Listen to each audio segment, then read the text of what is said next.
हल्दी एक ऐसा उत्पाद है जिसमें बहुत सारे गुण होते हैं। भारत में ज्यादातर खाने की चीजों में हल्दी का उपयोग किया जाता है। हल्दी के बिना भोजन आकर्षक नहीं लगता। हल्दी न केवल खाना पकाने के लिए जरूरी है, बल्कि हल्दी में कई औषधीय गुण भी हैं। यह शरीर में प्रतिरक्षा शक्ति को बढ़ाता है। ओडिशा के कोरापुट जिले के लक्ष्मीपुर ब्लॉक में एक पहाड़ की तलहटी में स्थित तिमझोला गांव के लोगों के लिए हल्दी अब आय का स्रोत बन गई है। इस गांव में करीब 100 परिवार हैं। अधिकांश परिवार अपनी आजीविका के लिए हल्दी की खेती पर निर्भर हैं। हल्दी की खेती इन ग्रामीणों का हाल में अपनाया गया पेशा नहीं है, बल्कि ये उनके पिता और दादा के समय से उनकी परंपरा है। वे बिना किसी रासायनिक खाद का उपयोग किए इसकी खेती करते हैं। हल्दी की खेती करने वाले इस गांव के काश्तकारों का कहना है कि उन्होंने उस सदियों पुरानी परंपरा को कायम रखा है और गांव की सभी 70 से 80 एकड़ खेती की जमीन में हल्दी की खेती जारी रखे हुए हैं। जैविक खाद का इस्तेमाल करके पैदा हुई इस गांव की हल्दी ने राज्य के विभिन्न बाजारों में एक विशेष स्थान पर कब्जा जमा लिया है और गांव वाले भी इस खेती से अच्छी आमदनी हासिल करते हैं। पहले व्यापारी हमसे हल्दी की खरीद करते थे। पिछले साल से वन विभाग ने सभी गांवों से हल्दी की खरीद शुरू की है। पिछले साल हमें वन विभाग से हल्दी की अच्छी कीमत मिली थी।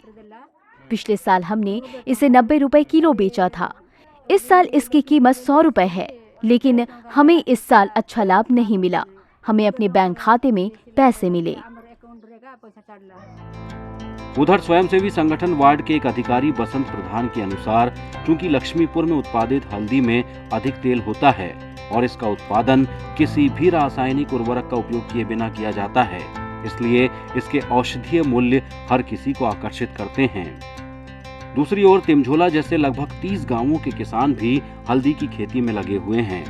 इसका परिणाम है कि इस क्षेत्र में उत्पादित हर साल 100 टन से ज्यादा हल्दी देश के विभिन्न बाजारों में पहुंच रही है। Odisha rural development and marketing society ORMAS के जिला प्रमुख रोशन कार्तिक ने कहा है कि इस हल्दी में 5.67 से 6.64% करक्यूमिन होता है।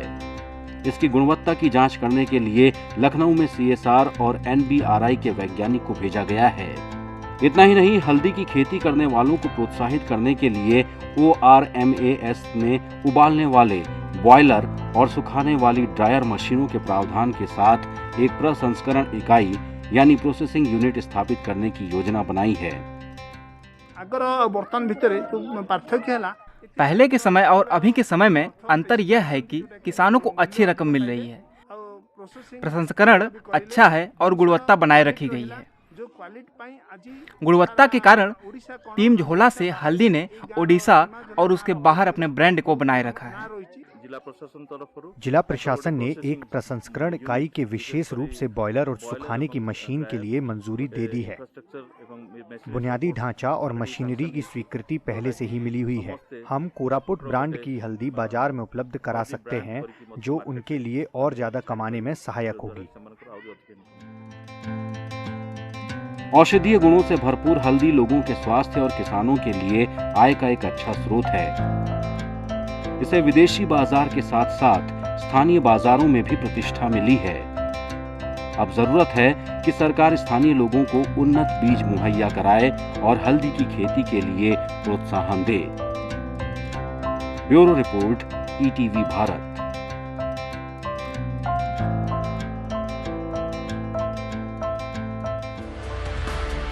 चौबीसों घंटे लगातार खबरें देखने के लिए डाउनलोड करें ETV भारत ऐप।